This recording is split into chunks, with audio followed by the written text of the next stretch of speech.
Sorry.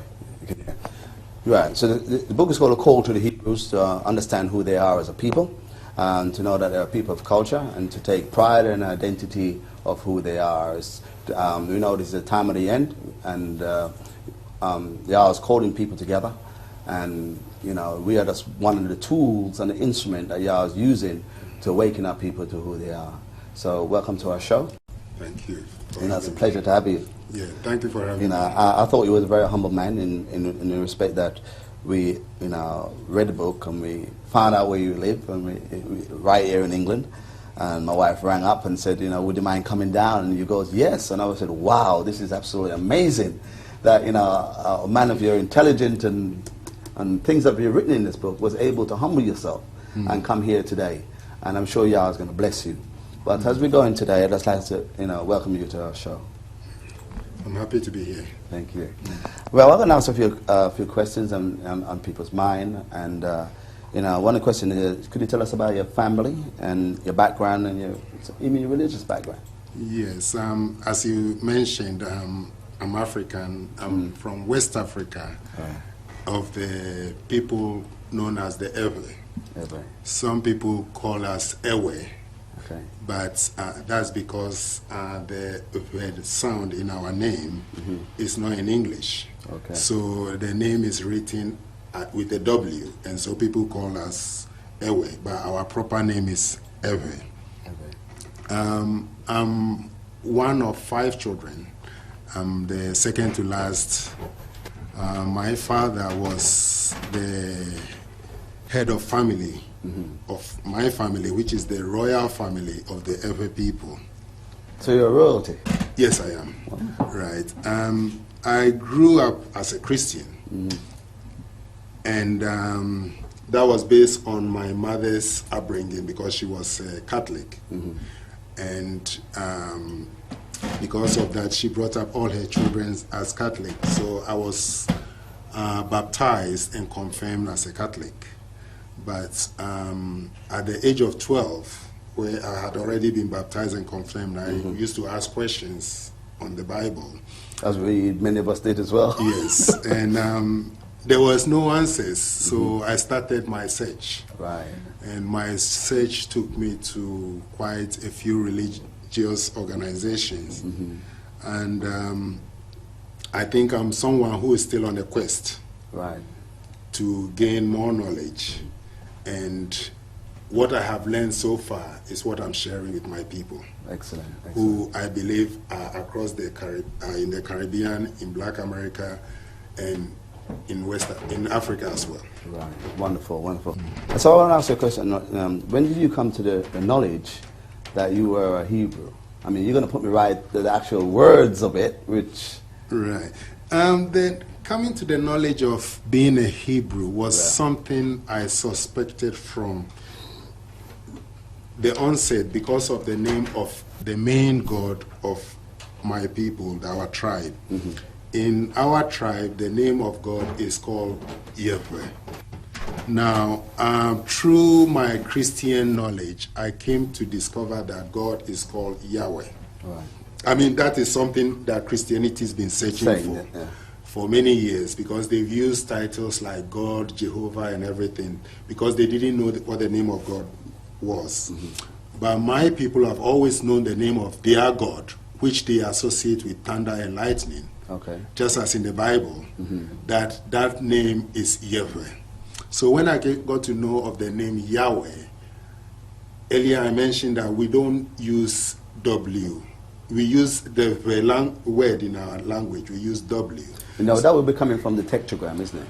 Whereas as we read the Bible, there's a symbol which is recognized to be, we call it Yah. Yes. But and some people say Yahweh, but the proper name, for the symbol. Is Ve. The sound is not in English. Right. So it's represented by the letter W.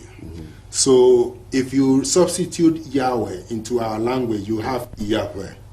So we already know the name of God to be Yahweh. So it was uncanny that when the Bible scholars have now discovered the name of God, it's exactly as what we have, which our ancestors had handed down to us over the generations.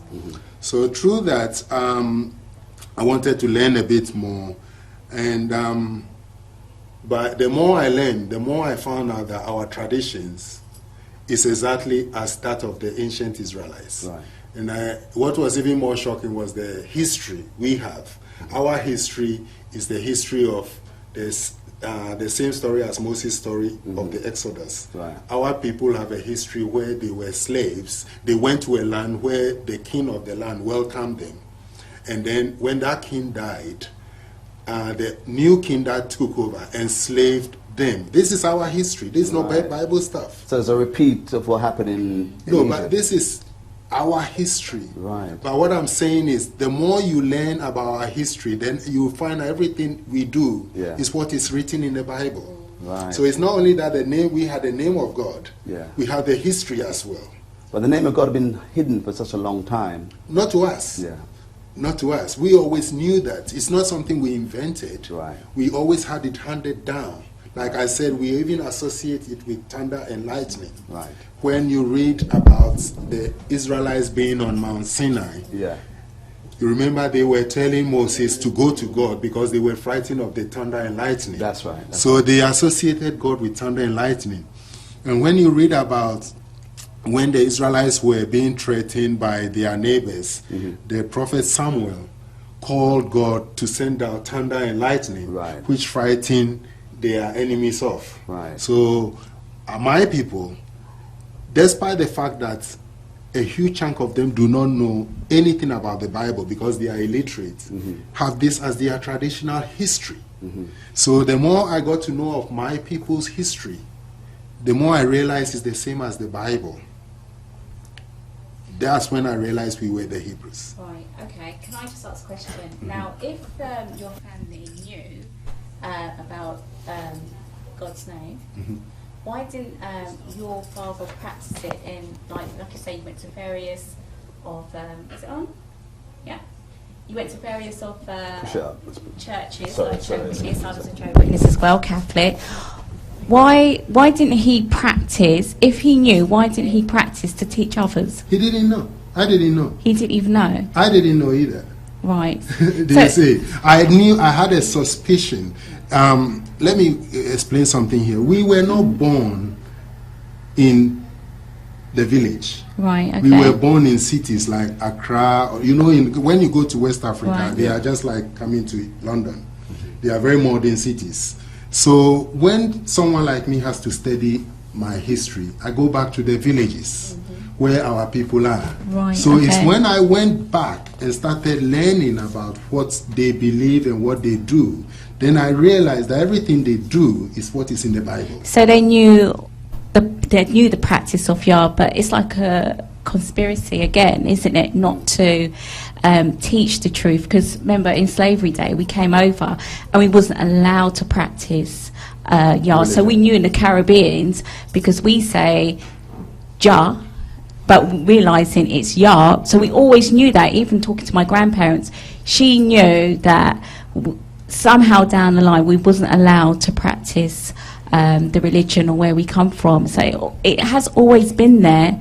Do you understand what I'm trying to say to you? It was a conspiracy for our grandparents not to tell us. No, I wouldn't say that. I don't think my parents or that's the religion they practice. Right. They don't cover it up. Right. Do you see? This is something they practice. But as other people see that and call it names like juju and things like that. Right. You see, if you try to do things that you read in the Bible, like the animal sacrifice and things today, people will call it names like juju and things like that. That's what my people do. But it's just that when you know the Bible, you realize that what they are doing is exactly what is in the Bible. So rather what's happening is that they have practiced their religion as they've always done for the last 3,000 years. Right. It's the fact that some of us feel we want to go the white man's way. So what our ancestors do, we shun. And by shunning that, we denied ourselves of knowing our true identity.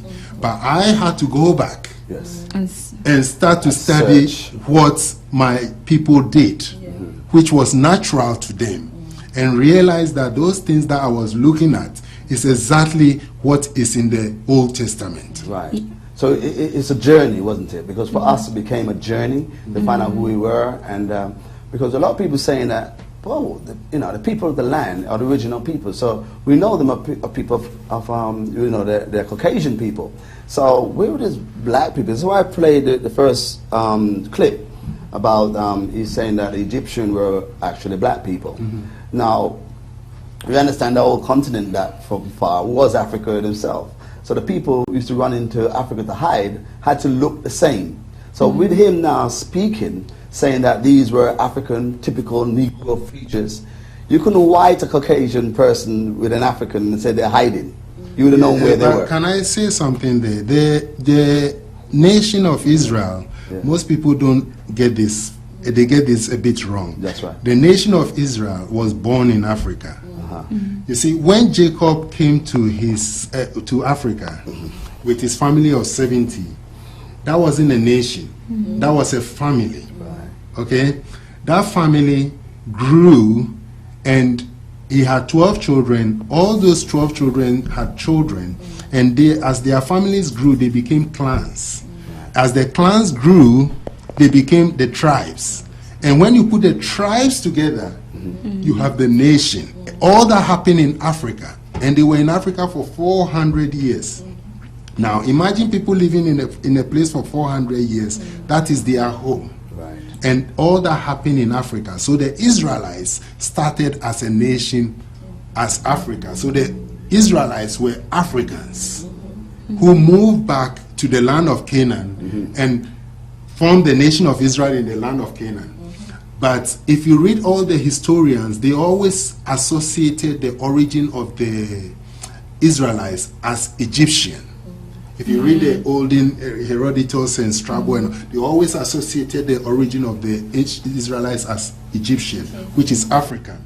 So because they saw that as their origin, even I can give you an example today with Europeans. They form America and everywhere else, but they always see their origin as Europe.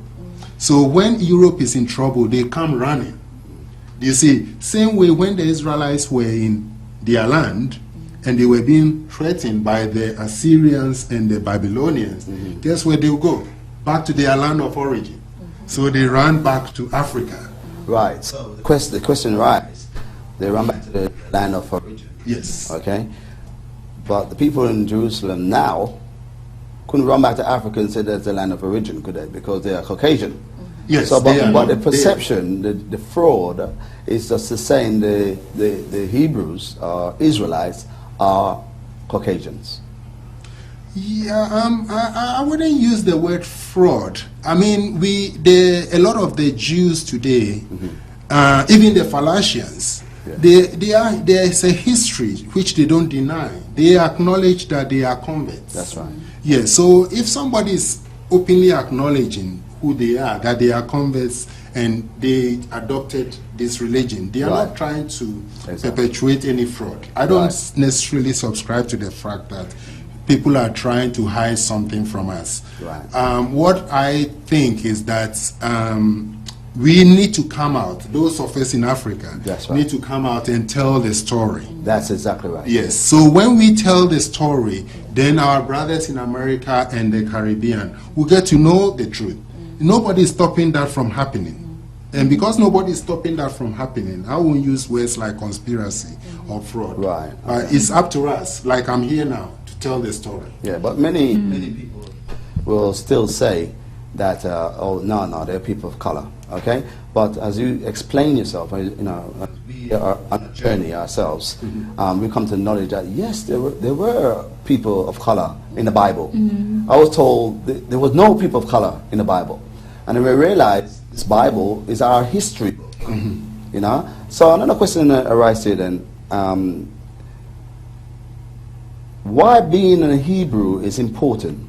Because we have taught that the blessing has been transferred from the Israelite to spiritual Israel, which is the church. Okay.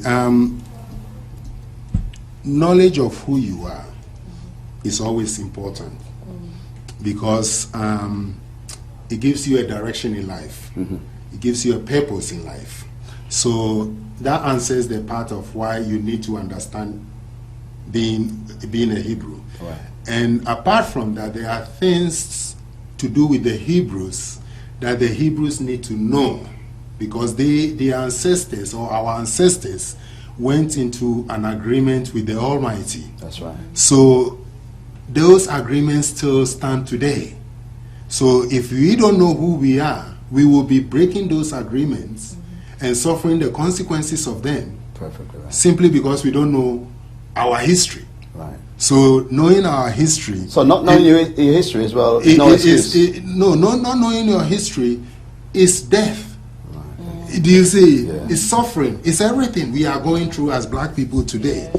But then you touch on this thing about spiritual Israel. Yes. Now, there is nothing like that in the Bible. Okay, there is. I can tell everybody out there confidently. In fact, is that be blasphemy, wouldn't it? No, I don't know because the people using the term didn't come up with it. Somebody or some church or the Catholic Church or whatever. I don't know who started it. They came up with this thing about spiritual Israel. Okay, there are a lot of people who have come to believe this. Even I did once upon a time. I did too. Okay, that there was something called spiritual Israel. Until my examination of the scriptures showed me that no, there's nothing like that in scripture. That's correct. Do you see? The concept is based on Galatians 3:26 to 29. Okay, but even that verse doesn't mention spiritual Israel. Okay. You see, spiritual Israel is an expression that people came up with. And once they came up with that expression, they tried to build things around it to make it look as if it's something that's come from the Bible. It's not. It's not. No, it's not. So God made a promise to the Hebrews. Okay. I mean, God signed a covenant with the Hebrews. Oh, right. Right. And when you read Galatians 3, it's talking about Jews, Greeks, and things like that. It doesn't mention Hebrews. So when somebody wants to use Galatians 3 to say that, oh, God's arrangement with the Hebrews have come to an end, okay. Galatians 3 doesn't say that. No. Because the promise was made to Hebrews, right, not to Jews. But what they said a question is that it's a new covenant. Now, yes. by reading it, there's no such thing. It says renewed covenant. There's a difference between new covenant and renewed covenant. It's an old covenant that is being revived again. Let's look at what the scripture is saying. When God made the covenant, he made it with the Hebrew nation. That's correct. When Jesus made the covenant, he made it with a group of people. That's right. Okay? Those group of people is people he had chosen or taken out from among the Hebrews. Do you see? And he was making a covenant with them about a heavenly kingdom. But this is another topic altogether. Okay. I'm just trying to show that the covenant with the Hebrews still stands. Exactly. Because it was made with the whole nation. That's right. Jesus' covenant with a group of people. Excellent. Yes. Let's play a little song, Bob Marley. And that's part of the Exodus, and then we'll be back. We'll be shortly back. Shalom, welcome back. I know everyone likes to hear some. No, I've taken it down because I need to hear Mawuli's. You know, we have him for the day. We're going to use him up. Okay. So another question I'd like to ask you, okay, is how did you go about doing your research for this book? Okay. I used, like I mentioned earlier, I had to go back to our traditional history. Yeah, go ahead. And that one is our traditional history, so that's natural to me. But apart from that, there is information now, thanks to the internet. It's a wonderful tool, isn't it? It's a very wonderful tool that I will encourage everyone to use. That if you want information, just Google it up. Right. Do you see?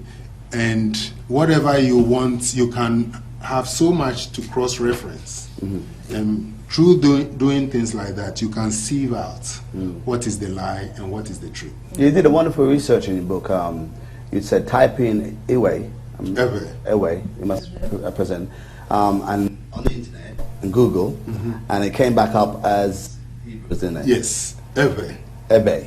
It's written I-V-R-I, and it's pronounced Eveo. Right. Yes. And that was a wonderful one. He showed us how to do this, didn't it? And it came out wonderfully.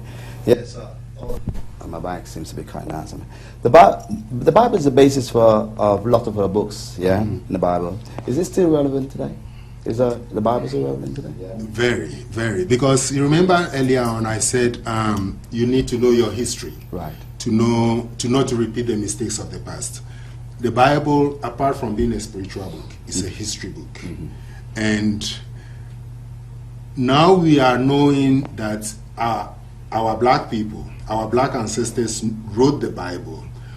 That means the Bible is the black history book. So for black people to know the mistakes of their ancestors in order not to repeat them in the future, we need to know what our ancestors wrote as their history, and that is the Bible. You see, there's when you start looking at people now, people says, "Oh, that's a white man's book."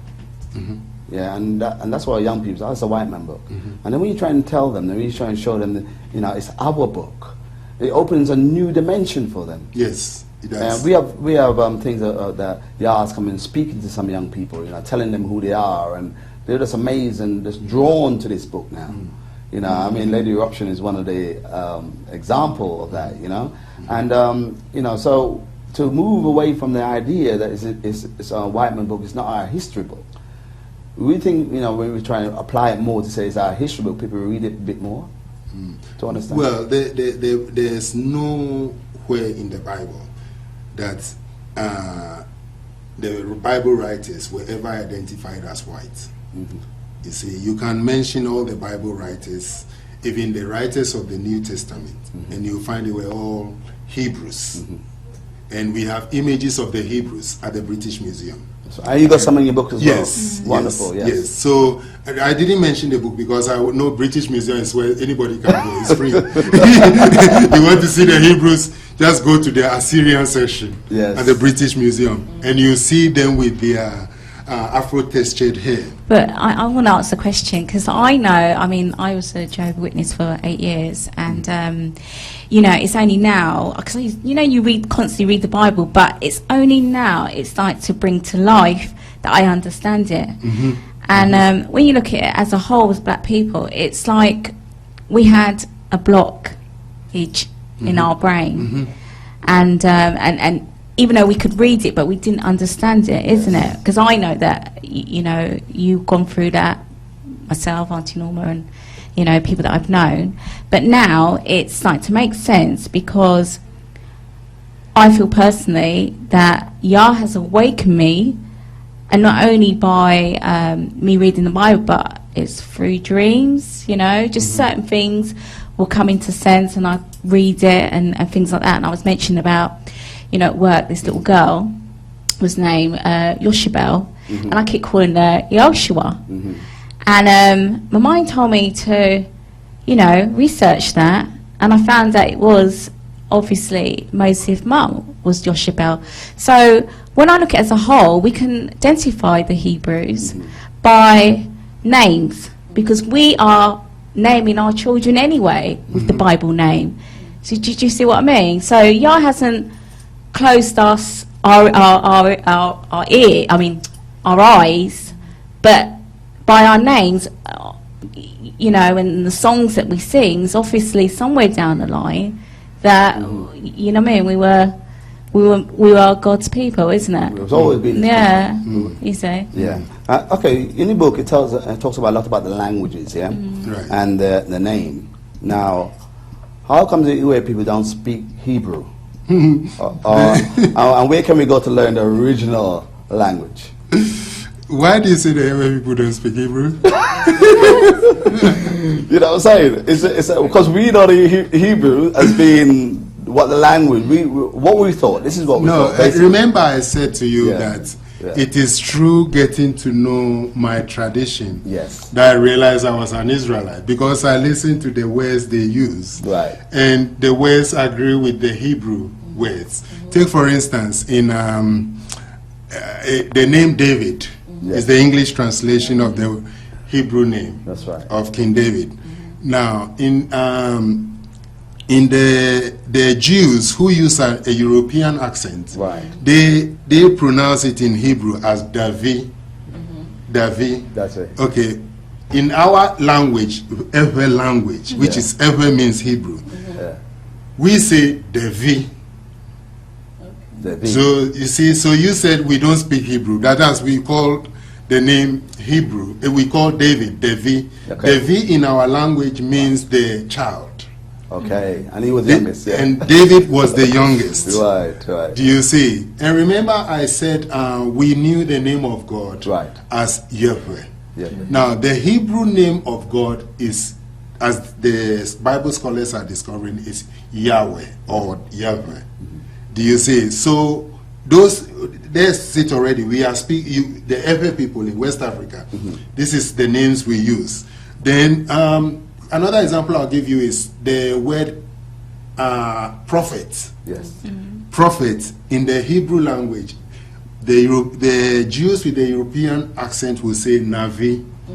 We say Novi. Oh, I see. You say Novi. Right, yes. Do you see? There are names like Obadiah. You see, the proper Hebrew pronunciation is Ovadiah. Now, to use Ovadiah in a language, in my Eveo language, I can say Ovadenonwa, Ovadiwa. Ovadiwo can mean a lot of things. It can mean, has the person been buried yet? Or has the woman been married? I'm speaking Eveo from West Africa. Right. So, and that's the prophet's name that we say Obadiah in Obadiah or whatever in English. But when I'm speaking my Eveo language, I'm saying Obadiah, which is the proper pronunciation in Hebrew. Another name is like the prophet Nehemiah. Yes, that's right. The proper Hebrew pronunciation is Nehemiah. Nehemiah. And that's our language again. Nehemiah. Another example is... It's actually a beautiful name, isn't it? Yeah. Another example is the prophet Habakkuk. You see, the proper Hebrew pronunciation is Havaku. Do you see? And again, I can make a sentence out of it in Eveo. I will say, Avaku. Avaku means, if you do that, you will die. Okay, I don't like that one. I'm just saying that I'm speaking Eveo. To show you that when you say the Evers don't speak Hebrew, I'm taking the prophets' names because I know you will not be able to speak the other Hebrew. The ones you can identify is what I'm using, which is the names of the prophets, and showing that they are similar to the language we use in Africa. So say Avaku, or I can, in the Anglo language we will say Avaku. Avaku meaning that if you do that, you may die. Do you see? But it doesn't necessarily follow that that's how that name interprets, because these are dialects. The Hebrews are different dialects. But in our dialect, you use words like that, Avaku. We use Zephaniah. The proper pronunciation is Sephania. Sephania. Okay. Now, I'm speaking as an Eveo now. If every Eveo is listening to this and I say Sephania, they will be shocked. Do you see? Because they are hearing Eveo words, but that's how you pronounce Zephaniah in Hebrew. So what other country that speaks the Hebrew? I know Africa's quite a big place. Any other, like Nigeria or Zimbabwe, or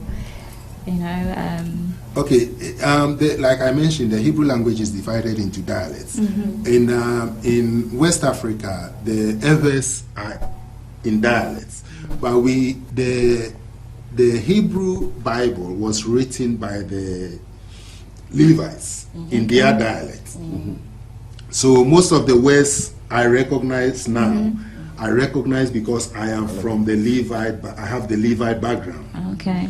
Which is my mother's background. So when I hear words like this, it's language I speak. Okay. This is why I'm saying that when I got to do my research, the first thing that blew me, because I had to learn how to speak Hebrew, and the first thing that horrified me was this I'm reading Hebrew words, and it's the same words we use. So the answer to your question, that's why when you said we don't speak Hebrew, that's why I laughed and asked you, who told you we don't speak Hebrew? Right. We speak Hebrew.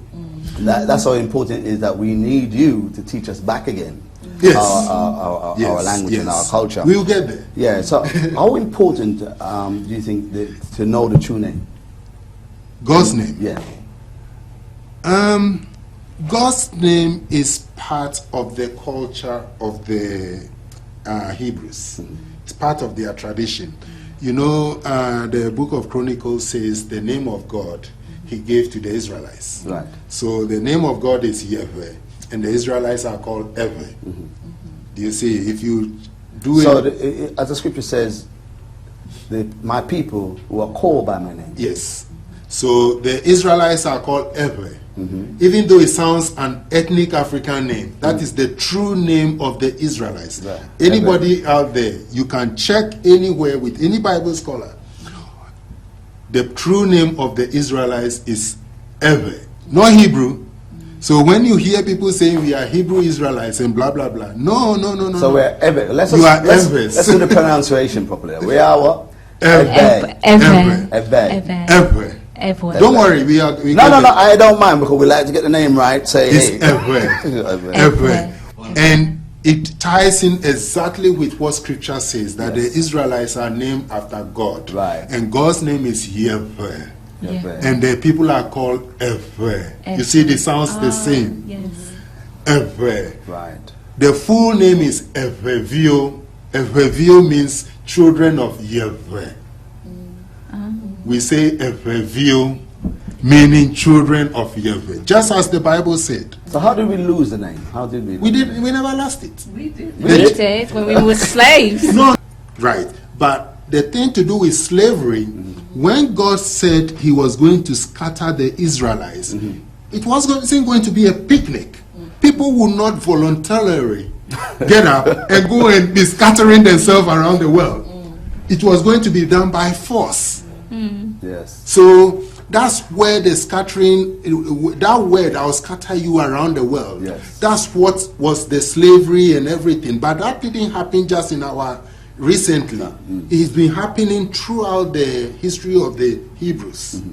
You see, when they were taken into captivity by the Assyrians, it was by force. Yes, when they were taken into captivity by the Babylonians, it was by force. Yeah, but even so, I mean, you know, it's happened to us according to that scripture as well, so we can identify with that scripture as well. But another thing you find that is a lot of people, they look about, all right, you know that you're a Hebrew. Have you got a lot of backlash from that, from the other nation, knowing that you're Hebrew and you said you are the chosen people, so therefore shut your mouth, you know what I mean? Okay, let's get this right. The chosen people is because of God's arrangement for this earth. That's right. Okay, God's arrangement for this earth is, look, we're never going to see God. Jesus made that very clear. Even Adam, in his pure form, never saw God. Okay, God owns the universe. He doesn't, we are just part of his creation. So what he does is that whatever he's got arrangements of how that place is going to be managed. And so he chose the children of Abraham. Do you see? Which are the Eveo or the Hebrews. To be the priests and kings to manage this earth. Right. So he went into an arrangement with them. Right. Okay. Now, unfortunately,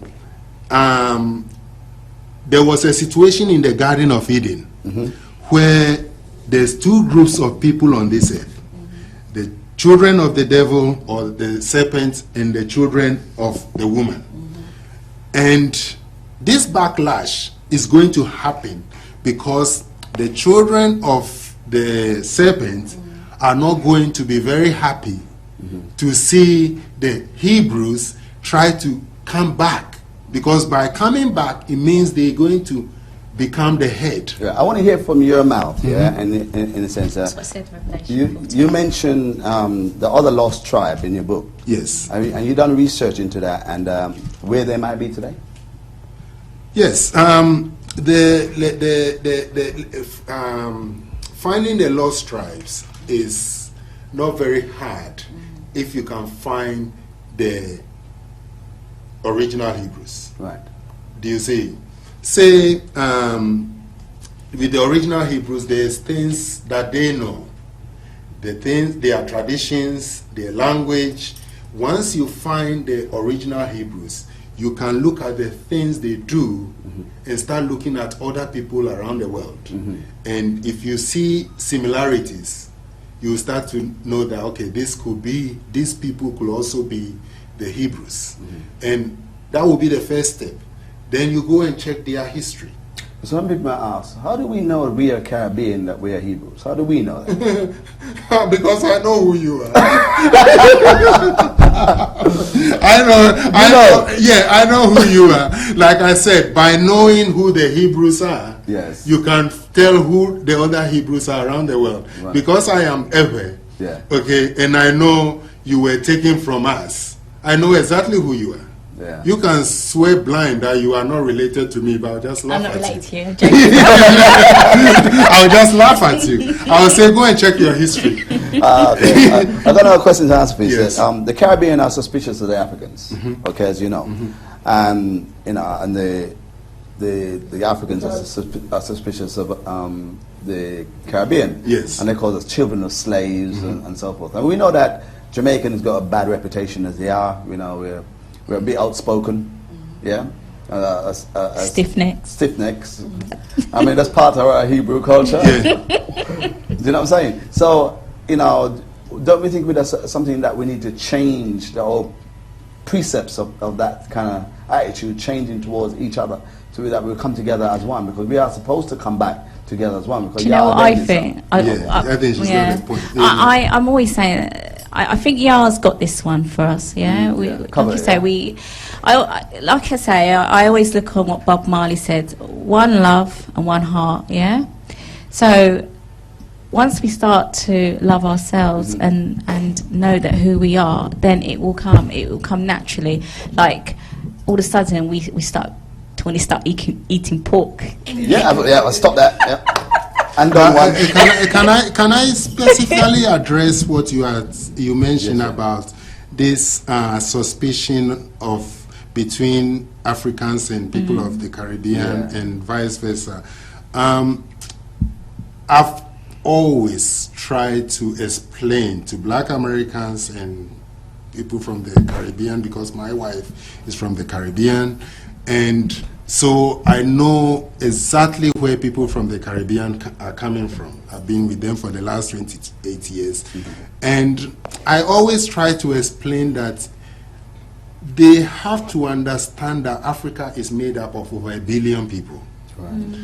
We all look black, but we are all not one ethnic group. Do you see? Yes. There are people who do not see any relationship between themselves and Black people in the Caribbean or in America. But unfortunately, because of lack of history, you have people from Black America and the Caribbean see Black Africans and think they are their relatives. I'll give you an example of Oprah Winfrey went to South Africa and claimed she's a Zulu. Now, the Zulus themselves were falling over themselves with laughter because no slaves were taken from Zululand to America. Yeah. Okay? But in a situation like that, the African doesn't see a relationship. And as a backlash, he will say to you, you are not related to me because you belong to slaves. But we, the people who you come from, you see, because if you check the history books, you will find that the slavery happened in a place called the Slave Coast. And the Slave Coast is from the Everlands, all the way to what you call Yoruba land and all of that. Okay, these are the people who are your relatives. Okay, if you ignore that and you go to see a Fulani and you say you are a Fulani is your relative, a Fulani will just give you a backlash because the Fulani sold your ancestor into slavery. So you say you are a son of a slave. He's stating his history. And to you it will sound like an insult. Me hearing it, I'm hearing history. Because I do know that yes, the Fulani sold my ancestors into slavery. You quoted in your book that the first thing that we did when we came into slavery, the first thing captives did was to remove our identity, remove our language, Yes. so that we wouldn't conspire against them. Yes, that is I natural. thought that was, No, that is natural. Yeah, and remove our name. Yes, that is to put natural. Their print. Because are you acquainted with the Willie Lynch letter, or the Willie Lynch letter? Willie Lynch letter, yes, I am. Yeah, and that's devastating, isn't it? Yes, it is. I know some people try to deny that it's not true. Yeah. But I mean, I listen to that and I like. What do you think? Do you know whether the letter is true or not? No, they said it's. They try and bring out it's not true, but it's everything that's in that letter is exactly what done to us. Okay, what I do is very simple. Right. When people say to me the Willie Lynch letter is a lie, I just ask them, where did the word lynching come from? Exactly. That's all. Yes. Just ask that question, and you'll see that they have egg on their faces. Anytime they say the Willie Lynch letter, it's false. Yeah. Ask them, where did the word lynch come from? Okay. So answer. What's the message to our young people? Okay, the message is not to the young. Okay. The message is to the older generation. Right. My message is to the older generation, is they have to teach the young their history. Right. Because a lot of the problems we have today is lack of knowing our identity. Right. It is very true. Right. Now, the young by themselves are not going to learn who they are. We, the older ones, have to take the initiative of teaching the young their history. Right. Because by teaching the young their history, the young will stay on that path. Right. Do you see? So my message is to the older generation to learn about their history and teach their children their history. And you've done it. We've given the message to the young. Right. But also, because like my daughter, she goes to school, and it was a questionnaire, and they said how can they improve the school and any subjects, and I put that they need to start talking the true history about who the children of God, and and what it was, she said the other day they were talking about the Hebrew Israelite, but they did not touch onto it so much. All they said was the Hebrews were black, and that was it. And then she went into something else, but it is slowly opening. What I mean? It's just like I'm saying, it's getting there. Even though we want it to go rapidly, quickly, it's just slowly little things that even the teachers are probably have to. I always say that Yas got this one, or whatever that we're trying to do anyway. But I always feel that he has the last say. He knows who he's going to use and put people to tell the young children about the history. Right. So. And another thing is teaching our children their history. They will stay on that path, and it's a process of uniting us as well. Yes. Because once they know they are Eveo, they know exactly who their people are. Definitely. Do you see? Yeah. And there are people who are also in Africa. By them now calling themselves Eveo, see them wherever they are, whether they are Black American or Caribbean. We don't have people called Caribbean anymore. We don't have people called Black American anymore. We just say Evers. And where are the Evers? They are in the Caribbean. But they are in Black America. I'm starting to pick, I can spot them, you know what I mean? Because you've got this set apart spirit. It's a completely different spirit that Yah has put into us, so we know. And I always feel that, So, it's just, like I'm saying, In your book, Cosway, you stated that, we're Afro-Caribbean, and you know that our culture has been eradicated as we are. But in your book, you were saying it was important for us to form elders. Yes, yes, very important. Could you elaborate on that? Yeah, because that's what will make us into one people. You see, we have our ways as elders, and if you look in the Bible, it's the same. The family head was a very important part of the Hebrew tradition. Now, in European culture, unfortunately, the male has sort of been castrated and removed.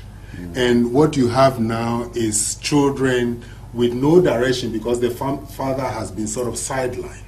Okay, God in his wisdom put the male as the family head. And if you look at children, they tend to listen to daddy more than mommy. Do you see? And if you remove the family head, you see, you sort of devastated that family. Right. So my message is that, look, this is who we are. The family head is very important. Okay? The males out there who feel they don't have a role, they do have a role. Right. Do you see? They should go back to their families and be part of the family and help their women. Because the book of Proverbs tells us that the discipline belongs to the mother. Because it says the mother, the children should not abandon the discipline of their mother. So it's mothers that discipline the children. And the father's role is to implement what the mother asks of her children. And that's what I practice in my house.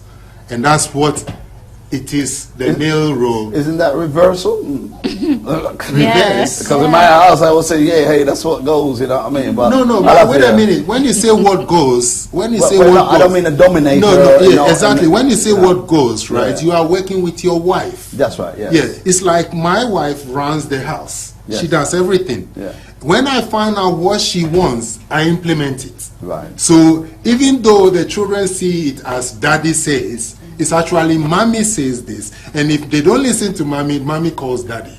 You see? And that daddy's role is to make sure mommy's wishes are implemented. Yeah, but one thing about disappointment, Yah says he's going to reverse the roles. Reverse the roles. Because of our disobedience, the woman shall be head over you. Okay, Because I think that is goes. something we have to leave for another time. Leave at that time. Yeah, okay. because we are talking about Well, we your are question. believing. Your question was Yeah. The message to our young people, Yeah. and I'm saying that we need to re-establish the family head principle. And a good father, a good, like if you look in the scriptures, like Adam listened to his wife. When Abraham tried not to listen to his wife, God said to her, no, listen to your wife. Okay? The good father works with his wife. Right. Okay? Please, don't get this wrong. It's not like the woman versus the man. No. No, in the letter, that was one of the thing that they did, the reversal role. Yeah, but you see, without the man there, without the man supporting his wife, the family starts to disintegrate. Right. So we got questions here. Can you hear? Not yet. We got Skype. We can hear you, but you can't. You ready to talk? Yes, we're ready to talk. Yeah. All right. You got a question? Oh, okay. Elder, you have something? It's not a question really, because I didn't get to listen to the program. Right. But I have a suspicion that it went well. Yes, I just wonderful. wanted to, commend the brother and on the book that he has written, and that we need to see more of this happening, and more than it's just happening, for people to realize that some of the information that we would have received in the past have not been very accurate, and that when new information come up, we should go and examine them and just not dismiss them because of the old information that we would have received. We take it as gospel. No, we shouldn't. We should now investigate the new information to find out where we might have went wrong. Spot on. This is exactly, I mentioned this to Tony before, that even if you read the information, cross-check it. Do you see? Because what's happening is there's a lot of speculation. And speculation is fiction. So when you read the information, like I say, for instance, I'll say to you, the name of the Israelites is Eveo. Please check it. Do you see? Check it. Don't just accept it. Do you see? And then when I say this is what we do, this is a West Africa tradition, you check everything. You see, because there's a scripture in the Bible where the ancient Bereans, when they heard the word from the Christians, they checked to see if that what they were hearing was true. That's true. So the mistake people have done in the past is that they just take books and they read it and they believe the information in those books. But unfortunately, I've read a lot of these books myself, and the information is there in those books is based on speculation, not facts. Yeah, you know, even in the Bible, there is this tradition. The West in African tradition, because the Africans, most of the Africans are Hebrews. They don't Yes, know that's what I Hebrews. said earlier. You I see? said about 300 or 500 million Africans are Hebrews. Yeah. You see, and they would have done something that they call it libation, right? But it's in the Bible. Yes, libation is in the book. When we pour out drink offering, and we pour out the blood of the animals on the stone, but they call it libation, and now they're thinking that it's a different, and it's an African tradition. No, Exactly, it's a Hebrew custom. Exactly. You know? Libation is paramount to the Israelites. But when Yes. you do libation in Africa today, people call it juju or something. Witchcraft, yes. Especially the West, you know. There's a reality. So I want to commend you on the book that you have written, and you know, may more of our people begin to come forward with this information and share it worldwide, because what's happening here is what the Father is doing, and there's nothing that we can do to stop this process. I was talking today about resurrection. This is resurrection, and there's nothing that we can do to stop the process. Exactly. Right, wonderful. Yeah, so that's my contribution, eh? Oh, well, thanks for phoning in. Yeah, I'm little late. I just remembered, you know. You just remember. Yeah, I was doing some things and it slipped me. But can I repeat this again? The family is important. Please. The breakup of the black family should not be allowed to continue. The family is important. We need to get back our families. That is how the Hebrew community will survive. You know, the nations, they have done that, you know, because they know that the strength of our people is our family. Mm-hmm. So the system, they have taken time off to devise schemes to break the family up. So they get the woman out working, and the get the Hebrew man out community working, has to and then they recognize create that. a system where the school will now teach our children. When our wives should be at home to teach the children, now they have to leave and go to work because of scarcity of money. And then the nations and the system get a chance to control our family and to teach our children what they want them to know. So our children come home and they tell us, okay, it's okay to be gay, it's okay to be lesbian. You just hit the nail on the head, you know? When you said they teach our children. I'm a teacher in the system, so I know it's happening, you know. Yeah. They break the family up, that's the way. Remember, who teaches your children control their future. Of so course. We need to take control of educating our children of their history. Yeah, we can teach our children ourselves. We don't need them to teach our children. We don't need to. I don't want to teach my own children. They don't need to teach my children. What do they know that I don't know? I mean, I will not repeat the lies that Pythagoras discovered anything, because those are liars. Darwin, all of them are liars. Hello, we've got to come to a close now. So I know, sorry, I should have come in earlier. You should have come earlier. Yeah, sorry, yeah, just getting heated, you know. Oh, well done. Yeah, all right. Anyhow, yes, thank you. Oh, dear. It's deep. Oh, this guy, yeah. It's deep, yeah. Anyway, we come to the end of today. You've got it? Okay. We just come to an end today and we say thank you very much for coming. Thank you so much. And I hope we will see you again, even if it's to Skype you. Yeah. And we're looking forward for your second volume, isn't it? Yes. But my message to your listeners is that they should understand that God speaks to them through people.